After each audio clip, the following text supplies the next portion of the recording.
because if you have an idea of a business product, there's nothing stopping you from going to Lovable, Stackblades, or any website creator, creating it, and then publishing it and charging people without even a tool existing, just to see if your idea makes any sense. This is our, insider's knowledge conclusion of what's going to happen in the next years. I can see that potentially happen if we don't do anything to keep things in check, in control, and not let AI just go crazy. If anyone watching this, you're not starting. That's what's holding you back. It's just that you're not stopping this video right now and going there and start learning whatever you need to learn to do it. So thank you very much, Juan. Welcome to the Naked Thoughts podcast. Thank you. I know that you are a developer, you're a founder, you are a maker, a creator. If we strip that all away, who are you really? Well, I would say I'm also a son. I'm also a brother. I'm also a lover, a partner, a friend to other people. I guess sometimes those roles are also the ones that are most understated out there, but those are very important. So I guess beyond all those roles and labels, that's also who I am. Yeah. Do you consider yourself as a transparent person, or when you publish things publicly, are you fully transparent, or how do you deal with that? I would say so. If you go to my website, you will find all sort of things that are non-suitable for work, because I try not to put any filter onto who I am or what I do, because what other way is there to live a life than to be truly who you are, right? So now I try to always just show myself, and I think that's one of the values that people will sort of characterize in me. So yes. What would you say are your values?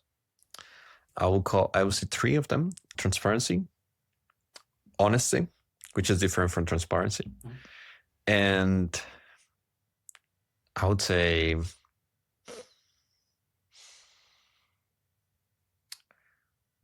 respect. By respect, I mean seeing people as they are, not more, not less. Respect your boss and treat him like he is your peer. Respect the person under you, just like he is a person next to you, not any more or any less. I think that's important to me. You're from Colombia. Mm-hmm. How did you end up here in Austria? What is your journey? So what happened is that in Colombia, unlike in Austria, for example, you graduate from university, you start university rather early at 16, or at least I did. Some people start at 17 or so, but I started at 16. So I ended university really fast at around 21, 22. Immediately got a job. And then what happened is that 3 or 4 years later, I see an opportunity for me to grow more. And that was by just going somewhere else, going out of my comfort zone, leaving the country and just being somewhere crazy. So I made the decision to just go somewhere. I just didn't know where, but I just knew it had to be somewhere where they didn't speak Spanish and somewhere far from Colombia. Maybe the US, maybe Europe, maybe Australia, Asia, who knows.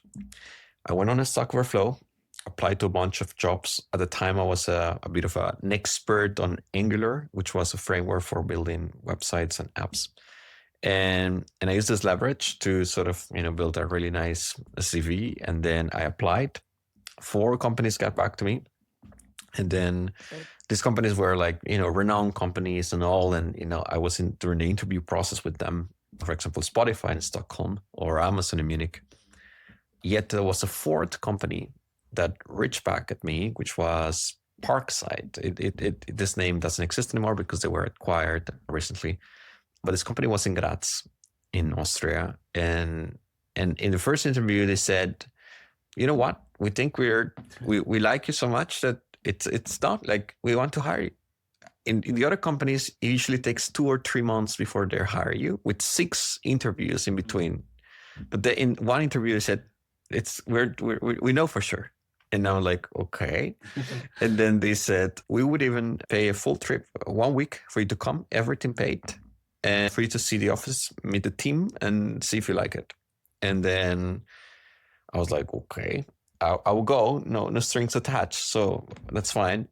I went there, and then Graz was lovely. It was a beautiful city. I loved it. It was also around summer, so it was perfect. And I was like, yeah, let's just do it. And that's how I ended up in Graz. And from there on, like, a lot happened. And I mean, I'm still in Austria at this point. I live in Vienna now, but it's been 6 years ever since.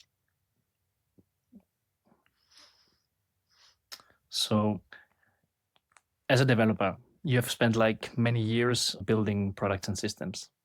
At what point of time, or when did you first feel that you want to build something on your own? I think I was 17 when that first thought came to my mind. I have done it in the past, like just build small things. Games, especially. I was into games before when I was 14 or so. But I think at 17 or 18, I found out about Peter Levels.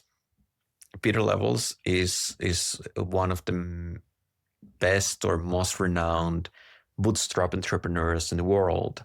And back then, around the time, I think he was building this project, which was building a website a month or a product a month for 1 year and just releasing it and seeing what happened. Yeah. At the time, building a product in a month was like crazy. So it was mostly, like random, probably shitty websites, but he still did it. And I was immediately inspired. I was like, I want to do the same. I also want to build products. I want to build MVPs. This was also, a hot keyword back then. And I started. So next year I was building my sort of first startup. Back then it was called Wikime with some friends. It was like a productivity tool. Fail, never launched. We worked on 1 year in this thing, never launched. But at the time already, I said like, yeah, this is what I want to do.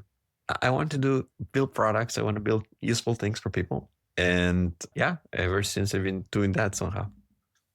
But have you considered yourself always as a founder, or only as a developer to create something or produce something? Well, I guess there were simply times, or I would say I was mostly a developer because I was working at companies, building software throughout, like, since I was 18 or 19, all the way till I was 32 or so, or 31.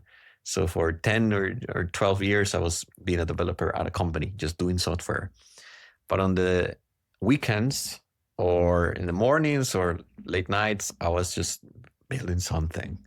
I was always scared of building a product.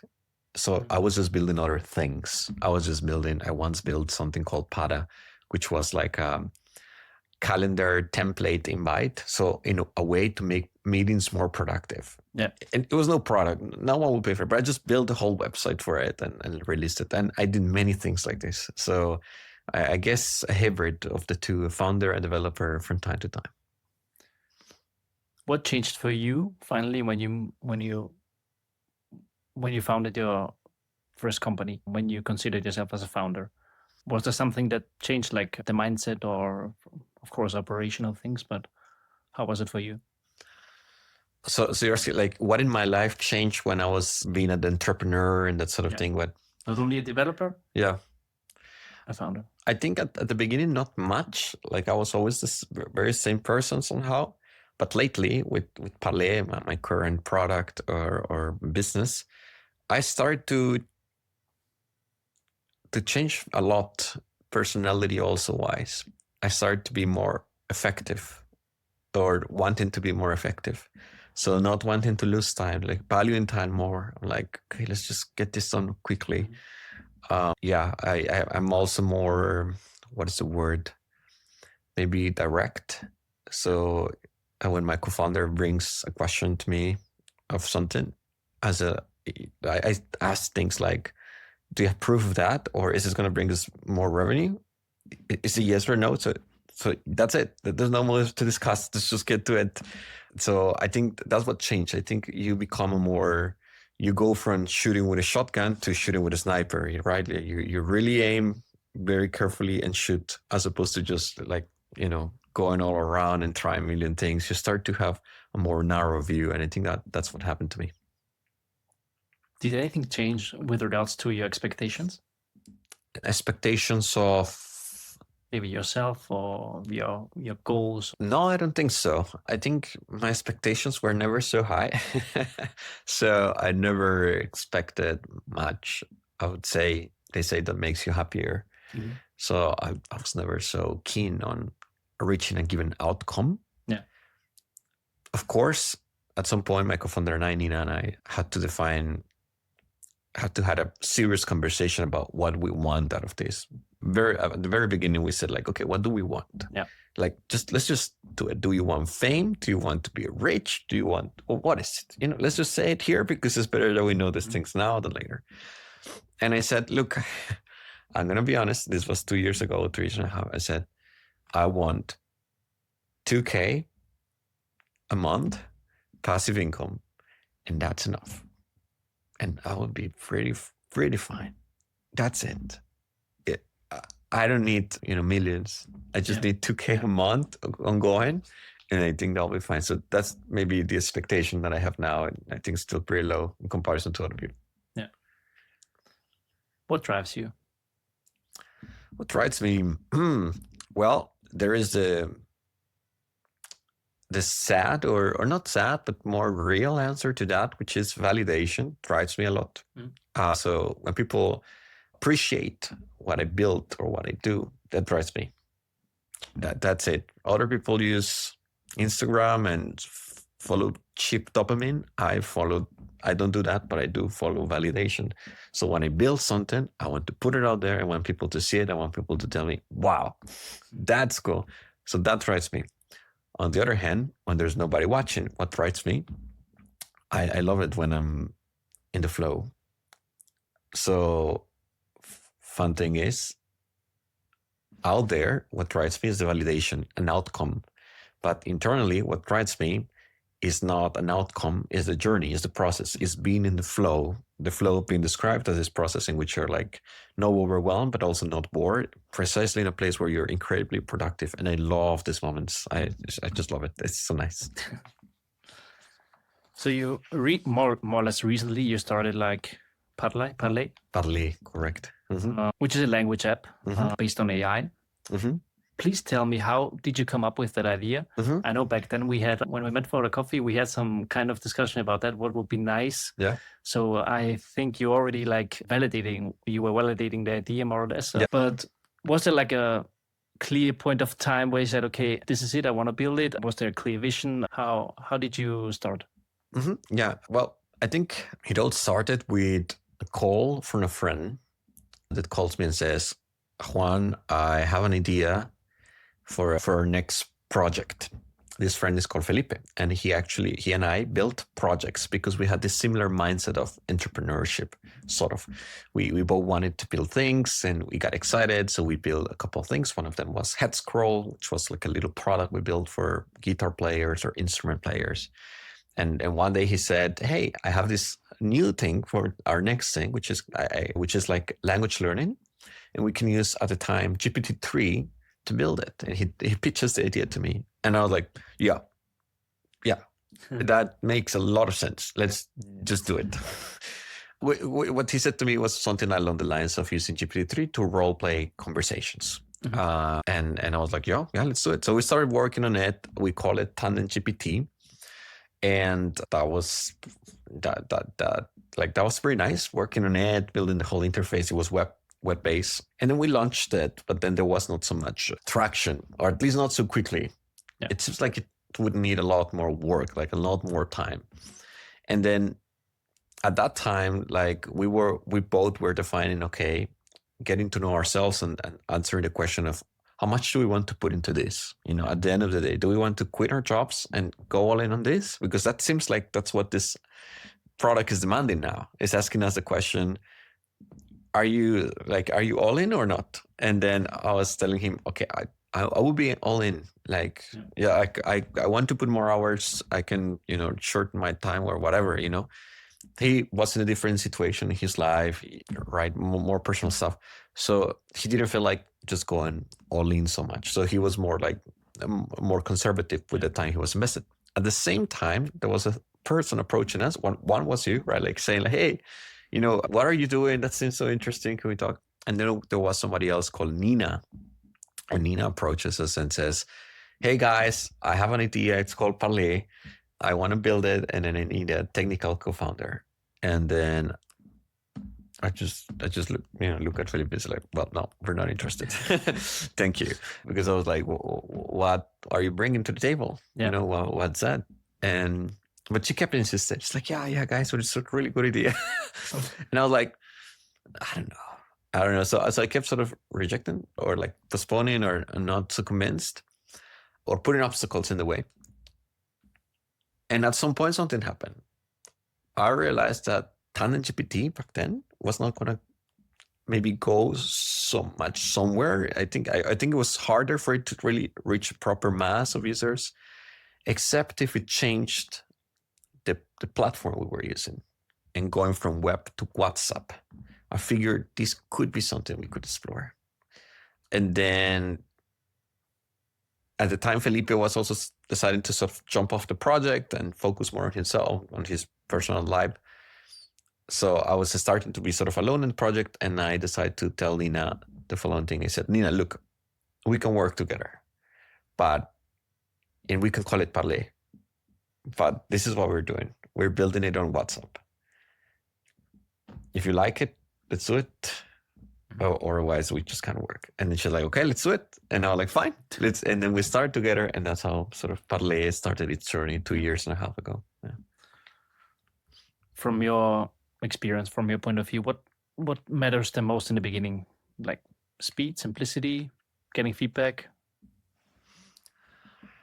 Wow, I think you mentioned all of them already. Yeah, speed matters to me. As I mentioned before, this is something that became part of my personality. So it's more like, hey, can we just do it fast? Yeah. I often talk to my partner about reducing things an order of magnitude. This is probably a concept I read on X. Maybe it's from Elon Musk, who knows? But it's the idea of, there's this idea in software that if you say something's going to take a month, it will not take a month, it will take longer. If you say this is going to take a week, it's not going to take a week, it's going to take longer than a week. So Elon Musk says, in order to fight that sort of pattern, you need to say that something is going to take less than it would take so that it actually takes the amount you want it to take. In other words, if you think something is going to take a month, you say it's going to take 3 weeks so that you actually finish it in a month, right? That makes sense. But I figure, okay, let's take this to the next level. I try to think of anything I want to do. I want to drop one level of magnitude. That's how I call it, or one factor, which is, let's say you want to build your own new personal website. And I ask you, Jakob, how long is that going to take you? And you say like, I think it's going to take me a month. I said like, do it in a week. And then, you feel it in your chest, like, fuck. You're planning your next guest. It's like, for when are you going to have it in the podcast? It's like, maybe in 1 week. I say like, do it in 1 day. Have it by tomorrow. Like, get it, and then you feel that's like, wow, that I like. I like speed because it forces your brain to stop being a perfectionist and just execute, just get it done. Gary Vee is another character in social media that also focuses a lot on just execute, get it done. So I think speed is very important. Simplicity is also very important to me from the point of view of UX. I think, who knows if this is good or bad, but attention span is really low because of TikTok or Instagram or whatever. The point is that people won't read something that is too long, etc., etc. So you need to deliver information in a way that people will actually consume it. And simplicity is key for achieving that. Now, expressing yourself in a way that is clear and concise and simple is not so easy, because you need to condense a bunch of information into something that people can digest. But that's key. And Parlay, I make sure that Parlay breeds simplicity. When you try to use Parlay, you don't get a full onboarding with instructions and manual. It's just one question and then just another question and another question, and you're ready. That's what we try. So I think those two that you mentioned already are very important to me. Yeah. What I'm not coming from the technical area. So what I'm asking myself is to develop an AI-based product. Mm-hmm. Maybe you can explain a bit how, as simple as possible, as you mentioned, because simplicity is key. Yeah. How does it work? And if I'm not a developer and I want to build a product based on AI, do you think how much capital would I need, or how much support would I need to have like a proper product? Look, I would start with I would start with a different question, or better said, I would even challenge that question if somebody asked me that. If somebody asked me, how much money do I need to build an AI product? I would go back to that which I said before, which is being more direct and more cold, and be like, why are you asking me that question and not starting already? Because if you have an idea of a business product, there's nothing stopping you from going to Lovable, Stackblades, or any website creator, creating it, and then publishing it and charging people without even a tool existing, just to see if your idea makes any sense. Mm-hmm. So I think oftentimes what happens is that when people ask me the question, it's like, they're asking a lot about the how, and I think they're maybe even just putting obstacles on their own way themselves. It's like, just start, right? Can you, if you're not a developer, actually build an AI product at the end of the day? If you have an idea validated, if you create a website and people are willing to pay for whatever you promise you would deliver, even if you don't have any finished product, then it's a moment to ask yourself a question. And that's a good time to ask yourself a question. I would say today, these tools out there, Lovable, among all of them, do provide an opportunity for you to create these products. But certainly you will need some developing, at least still today, developer skills to achieve some stuff. Maybe that would change later, but still today, you still need an integrator. Maybe not the one that is writing the code, but the one that is integrating your product with Stripe, with OpenAI, APIs, with whatever platform you're using, whether it's a Play Store or a web or whatever. So you still need an integrator in your life that helps you integrate things, even if it's not writing code directly. But I also don't think that's so impossible to learn today. Reality is that you can learn a lot of things today, and everything is much easier today than it was ever before. Yeah. So if you're a person who wants to build an AI product, I say just start validating the idea, stop asking yourself so many questions, and go. And once you have you have people telling you they will buy it, then learn how to do it. You will find, you will manage, or just get somebody else to do it. Yeah. But from a programming perspective, how does it work? Like via API, the app or the product it grabs the data from OpenAI? Oh, yeah. It's actually much simpler than it seems. A lot of people ask me this question, by the way, so I think it's a good question. A lot of people ask me, how does it work? How do you use this AI? Do you use ChatGPT? Like, how does it work underneath?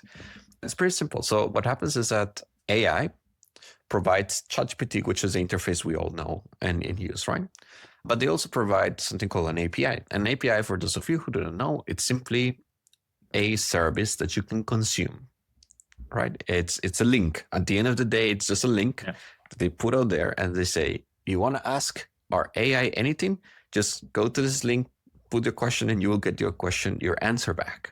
That's how simple it is. That's an API in a nutshell. They just give you a link, you send a question to this link, and then they give you an answer. And then what you do is that you have your tool, product, website, whatever, connect to this link, and that's it. And what you do is that you pay for the usage that you do. That's as simple as it is. So yeah, for you to connect the product to OpenAI or Gemini or whatever, all you need to do is make that connection, which is honestly pretty straightforward today. Okay. And then that's it. You have an AI product. And Parlay is connected to OpenAI? Today it is not. We used to, but what happens is that with newer models coming out and being cheaper or higher quality, etc., we're constantly assessing who's doing the best job and who's giving the best return of investment and cost benefit, etc. So today, Gemini 3 Pro and Lite are the best ones doing the job and at the cheapest price. So that's what we're using today.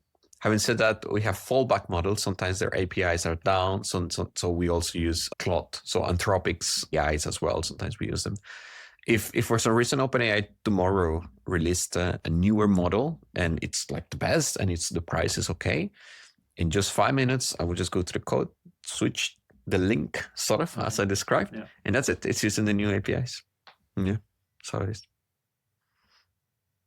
How did you approach integrating AI without losing the human feeling of language learning? Well, one of the things that happen is that these AIs are also attempting to be more human-like, right? Like when you chat to ChatGPT, it's since this last year, it's just attempting to be validating all your questions, etc. So it's baked in to be and act like a human. Having said that, we still wanted that when you're using Parlay to learn languages, for those of you who do not know how Parlay works, it's pretty much an AI companion you talk to whenever you want to, and you can talk about anything. You can send a selfie, you get a selfie back.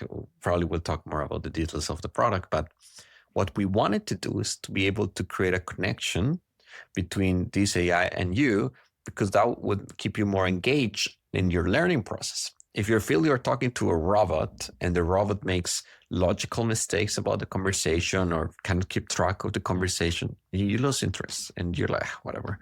So we worked really hard for months, trying every different prompt, doing a lot of prompt engineering to make sure that Parlay feels human, which is a very complex thing to do, or more that feels human, communicates like a human, which is very complex. I was trying once to break down how a good conversation goes, right? Like, okay, I need to understand how a good conversation goes and I need to code that or prompt that. Okay. And I was thinking, wow, it's so hard because the conversation goes in so many directions all the time. And it's really hard to turn that into a step-by-step process, First, greet the user. Second, ask them something. Later, ask them more about it. But if they're not sharing so much, then bring some information yourself. From time to time, make a joke. I did that exactly like that. It's still sometimes it's just like, not quite, man. So it's not easy, but we are very confident with what we have today, not based on our own sort of prescription of what we think we did, but what our users tell us.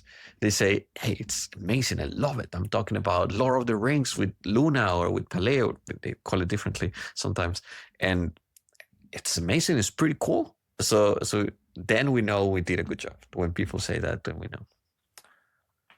Since you're working with AI very intensively and maybe more from a macro perspective, how do you decide, or what is your point of view in the discussion between human versus AI? From your point of view, where should AI have control over certain things, and where should humans still have control over certain things? And do you mean in general, right? Like you mean like in any sphere? Okay. I think there are many predictions about what's going to happen in the next couple of years. By couple, I mean like next 5 years, in which we die. Yeah, we all die. Civilization ends, and then society ends as we know it. I think it will not be as bad as it sounds, but it still will be bad. And one of the elements that make these scenarios so terrific, or not so terrible, is that AI in these scenarios has gained a lot of control over the systems. For example, in the military, if they create an AI that can handle the military, the missiles, and the nuclear weapons better than humans, oftentimes let's say the military will have incentives to give AI access to these things. But at some point, if AI were to, gain consciousness or start acting out of its own interest, it could decide to, start a war simply so because it's convenient, or it wants to achieve some certain outcome. So what this scenario suggests is that we shouldn't give AI so much control over critical systems. In fact, I think there's a treaty between countries to never let AI get access to nuclear weaponry overall. Like then AI will never enter those systems, please. And I think they signed that, or maybe I'm incorrect, but I think they did that. But everywhere else, I think AI will start to get control. I think I could advise anything in this podcast, but most likely we will just give AI access to a lot of things simply because of the benefits. Let me put it differently. If we thought of all the damage that the internet has done in, let's say, young adults or in kids, etc., and I told you, let's disconnect the internet, because you'll be like, okay, yeah, those things were bad, but we don't want to lose the benefits of it. Yeah. And the benefits are great. The benefits are also saving a lot of lives. And I think that's also what's going to happen. We're going to just keep giving AI access to tools simply because the benefits are also pretty good. And I don't think we're going to be holding back soon unless, countries align and, they manage to create a sort of policy, but I don't think that's probably going to happen. So what do you think will be the outcome if we continue like that? I hope that we continue to develop, or we start developing, or take AI development, do it more carefully, that we don't just let it run like crazy, because the damage can be really high. And I think making people aware of those things could change the trajectory of where we're heading. If we don't change, I think bad things will happen. I talked to friends about this, friends that are in the industry and, are like pretty aware of these things. And funny enough, independently, our conclusions have always been either civil war or society ends as we know it, disruption of society, or things like this. Like, this is our, insiders' knowledge conclusion of what's going to happen in the next years. So I hope that doesn't happen. Mm-hmm. But I can see that potentially happen if we don't do anything to keep things in check, in control, and not let AI just go crazy. Do you think it's already too late? Some people think that, but I don't think so. No, I don't think it's too late. I think we still have time to act. Yeah. Maybe let's focus more on the positive things of AI. How do you see personally the future of AI in your area, in education and learning? I love it. I mean, personally, I think just on myself, I just use it to learn so much, and I learn so quickly because it's like the best tutor, because you can. Back then, I remember 10 years ago, I used to go to Wikipedia and then start learning about something, and then I'm learning about something, and then they mention some other concept, I don't know. So I click on that one, and then I ended up a new Wikipedia web page, and I read about it. And then same things happen. And I go in a rabbit hole where I learn a lot of things. And after 2 hours, I wasted my time, but I also learned a lot of things. I wasted my time in the sense that, I learned a random shit, but at the same time, I was more knowledgeable after. That process, I can shorten a lot with AI. And in 45 minutes or 30 minutes, all of a sudden I understand completely how the digestive system works and what foods are useful and healthy for me and which ones aren't and why. And that's great. That's also something I wanted to learn for a long time, but I didn't manage. But in a 30-minute session, I learned a lot of those insights. Of course, I cannot call myself an expert, but then I'm like, I think I have an idea, and I love that. I think that's great. So I think it sort of gives us a shortcut to all humanity to learn things. And that's why when you ask me for if I want to build an AI product, do I need the skills or what do you need? I'm like, you have AI, man. You can learn to code or you can learn to integrate the systems pretty straightforwardly. You don't need university, a teacher, or a school to tell you how to do it. Today I will tell you, and by the end of the day you will have a website if you want to. What excites you the most about AI? I think it excites me. I think seeing how society changes. In my opinion, we're only starting to see some disruptions, like AI on social media, this pictures or funny memes of like whatever you can imagine done with AI. It's hilarious. I love it. Sure. There's also going to be like AI doctors and that sort of thing. No, or the idea that you have a gadget that records all of your life, and then let's say you can ask at the end of the day, hey, who am I? Or or what are my defects, or how can I be a better person tomorrow? Yeah, I don't know. That sounds super exciting. Honestly, I would love to see that. Again, that will be dystopian, and there will be a lot of casualties in the process. Yeah. But that excites me. That the way our life would be lived differently, year after year, month after month. That's exciting. Maybe to finish with this topic of AI, what would you like users to be more aware of when they use AI? Give us an advice. Well, I have a tip that I share with everyone that I know that this is AI. Avoid biasing the AI. Bias and fallacies can get in the way of AI easily. With time, maybe it gets better. But if you, for example, start by asking a question such as, is rice good for me? Or let's change it. Is walking outside in the cold bad for me? The AI would immediately take a very conservative approach, because it's designed to be a little bit conservative, and say like, well, you can go outside and walk, but it would depend on many factors. If it's cold, you need to be really careful because you could develop, and then you get a biased answer, which is like, maybe don't. So it's very important you change the way you ask questions to the AI and also to people in general by asking like, what's the impact of the cold environment in a human being, or what are the trade-offs of rice? Then you get both perspectives, you get the good and the bad, right? And without the AI having an idea of where you want to get to. Yeah. And I think that can help you learn or avoid echo chambers or things like this. Again, AI, it's not so much into echo chambers, but I think it still can, lie and deceive. And people on the internet complain about this all the time. And I think it's true, it still does it. But unbiased questions help a lot. And that's one tip I will share. Yeah. Okay. Thank you very much, Juan, especially for all your input regarding AI. I think it's very valuable. Thank you. Maybe switch to a different topic. I think many people out there want to start a project and want to start a company or their entrepreneurial journey.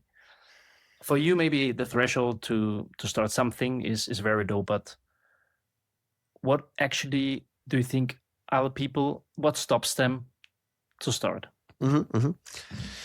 Not starting. It sounds like ironic, or as if I were a joke. It's not a joke. It's not a joke. If anyone watching this, you're not starting. That's what's holding you back. Surprise. It's not. It's just that you're not stopping this video right now and going there and start learning whatever you need to learn to do it. And maybe you don't need to learn the whole week. Just need to learn for the next half an hour and start. That holds people the most. And I'm saying this with this emotion because it helped me also a lot. A lot of times I didn't do anything for many years because I just didn't start, because I just find every possible question, every possible obstacle, and I put it on the way. And when somebody would say like, but why don't you charge users? I'm like, no, I'm not ready. The product is not ready.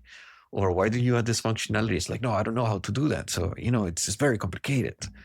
All the time, just start. And if you need to know how to start, this is what I would say. Very simple. You have an idea, you need to see if people will pay for that. So build a website, put a Stripe button, like charge people for that. And if people are paying for that, for something that you promise you will deliver, go. Yeah. That's it. It's no shortest formula I heard to start. Yeah. Did you ever feel fear around like visibility, failure, or maybe that something that Parlay does not work out? I think maybe to give you some context, I think many people don't start because the fear of failure. Maybe Yeah. Funny enough, sometimes people don't start out of the fear of success, but sometimes it's hard to. That's harder to also realize. What do you mean by fear of success? A lot of people are not afraid of doing something and not being noticed. A lot of people are afraid of doing something and being noticed, being seen, and just, people seeing who they really are or noticing them. Some people are very comfortable in the shadows and they're fine. And so they try to play to fail. So they remain in the shadows. But if you play and you win, people will see you, people will get to know you, know the real you. And that's just scary for some people. It's just that sometimes people don't realize that. But yeah, I think it's still sometimes other people are also scared of failure, of disappointing God knows who, the world, society, their friends, their parents. I don't feel that fear somehow, feel of failure. I would say I've been privileged with sort of the security or safety of just not being so worried about maybe what other people would think. I don't know why, I can explain why that happened, but I'm pretty chill about, like, okay, this fails, whatever. Life goes on. But I know for other people, it's not like that. It's like, what? It's like, no, I don't want to fail. Maybe I feel other fears, but they are more existentialist. I mean, if I'm honest, I am very afraid of extreme sports, and I call a lot of sports extreme sports, surfing or stuff. And that's not extreme, but I'm not a good swimmer, so I'm afraid that if I start doing surfing, I would just drown and die. I'm afraid that if I start doing like jump in a parachute, that the parachute will not work and I will die. Anything where I could hurt myself badly, I'm like, no, I'm not going to do it. And I know I'm never going to experience what it is to jump with a parachute, and I'm scared of that. I'm also scared of pain and other things. But when it comes to startups, somehow I pretty chill. Somehow I feel like everything will be fine. And if anyone out there it's a scare of failure, yeah, maybe you go to a therapist. I don't know, yeah. So how did you deal then with uncertainty, doubts all along the process of building your ventures, your products? Well, uncertainty is commonplace when you're building a startup or when you're doing something that is out of your comfort zone, pretty much, right? So you're going to find uncertainty. If you travel to another country and you want to settle in, you're going to find a lot of uncertainty. I think uncertainty is very well dealt with by just focusing on planning and not the plans. What does that mean is that, let's say you make a plan. You say, this weekend, I'm going to go for dinner with my friends. That's the plan, right? And then comes Friday, and then friends cancel. And you could freak out about the plan not happening. Like, oh my God, fucking hell, right? Or you could focus on planning, which is, okay, that didn't work. Next plan. Let's do the next plan. What is the next plan? Okay, one of them is available. Maybe we do a paddle night. We go and play paddle at the court. You go there, you forgot your racket. Oh my God, the plan didn't work. But then you do the plan. Okay, what can I do to just fix it? So you focus on the planning, not on the plan. We stick too much on the plan, on this is what I was going to do. It didn't work. Yeah. Oh my God, just what is the next plan? Next plan. I think that keeps you in the present moment, and it helps you adjust to reality, because reality changes all the time. So I think that's what I do with Parlai. Things don't go out our way many times. This afternoon, customers were complaining about stuff. It's like, oh fuck. But it's like, okay, how do I fix that? How do I apply that? That's how I do it. Yeah. Very good. You've been building now for many years already. My question now is, how do you stay like that motivated and consistent without burning out? I think it leads me all back to the question, what drives you? Right. Again. Yeah, it's a good question. Yeah. Well, as I said, I think one of the things that drives me is then internally the flow, externally the validation. Sometimes when I'm working on something so hard, it can make you unbalanced. Maybe that's what happens. Sometimes I just go all in on something, and I stop eating in the present moment. I eat in front of the computer while I'm coding. I stop, I don't know, I don't shower that day because I'm just like in the flow. I don't go to the gym, and then I don't work out. So I'm 12 hours or 24 hours steady in a chair, right? Or like sleeping, but not moving, not out of my place. So lack of balance is, I think, something that could lead to burnout. I don't think I experienced burnout per se, but I have experienced like times in which I'm like not very little motivated or like, or anxious that I have experienced. But in that case, I think balance is very important. And I measure that by, am I satisfying my other needs? This is a need, the need of recognition and the need of, let's say, self-worth through my work and my craft. But I also have needs of spending time with friends, moving my body and working out, going out for a walk, eating healthy food. And I need to keep that balance. Sometimes I lose it, but I think the sweet spot is losing a little bit, coming back, losing a little bit. Don't lose it too much. Don't try to keep it perfect. It's not going to work either. Lose it a little bit and come back. I think that's the sweet spot for me. What is your definition of success? And did it change over the years? My definition of success is having a lot of money. I'm kidding. No, but I make that joke often. No, my definition of success, I would say, is living a life that you feel proud of having lived. At least that's for me, right? So if I'm going to die and I'm in my deathbed and I look back, I'm like, okay, do I have many regrets or only a few or hopefully none? I think that will be my definition of success. And what was the follow-up question after that one? Like you said, what's my definition of success? Yeah, and did it change over the years? Not so much, I would say. I would say I was never having any specific or different outcome when it came to success. For some reason, I don't think so much about the future. Try to think more in the present and not so worry about what's going to happen in 10 years, 20 years. Who am I going to be or whatever? That would have been my next question. What would like the long game look like, also like professionally as well as personally? Yeah. No, it's pretty simple. I just want to be able to do what I love to do at any given time, which is lawful. So what will hold me back from doing that is maybe having to work a 9-to-5 job. Right? If I have to work a 9-to-5 job because I need money and I need to survive, then maybe I won't be doing what I like to be doing. But for example, in Parlay, when I work in Parlay, I'm just doing it because I really want to. There is intentionality into it. So hopefully, as I mentioned before, I would like to achieve this point, which I have a recurring 2K a month.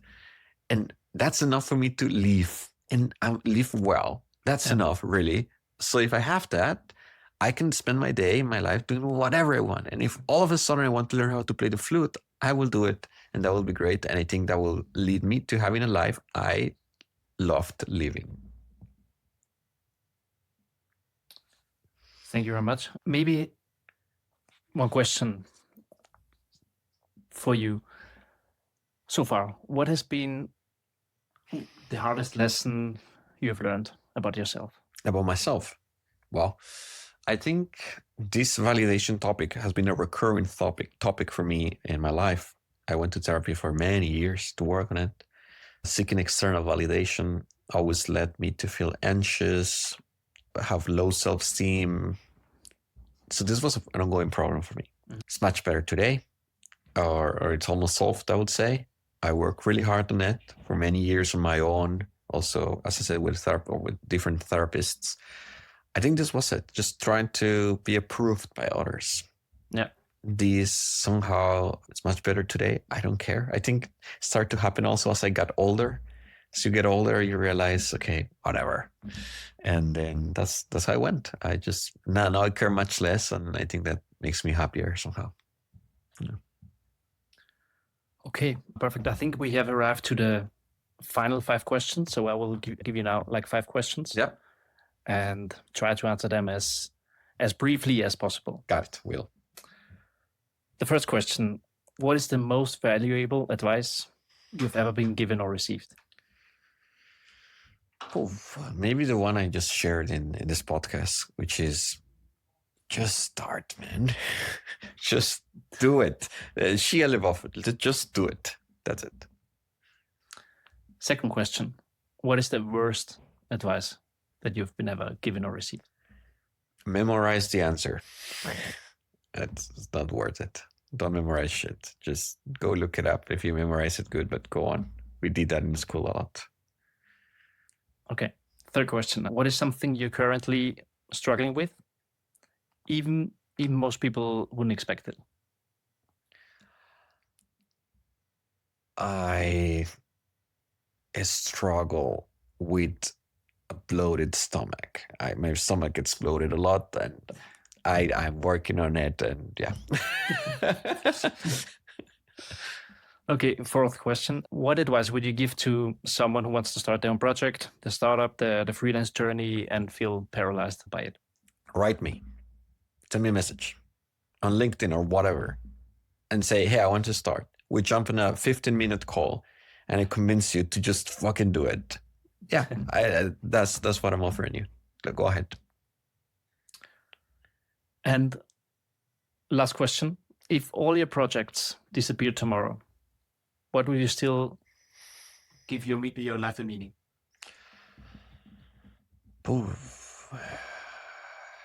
I think my family and my loved ones, they would still give my life meaning, definitely.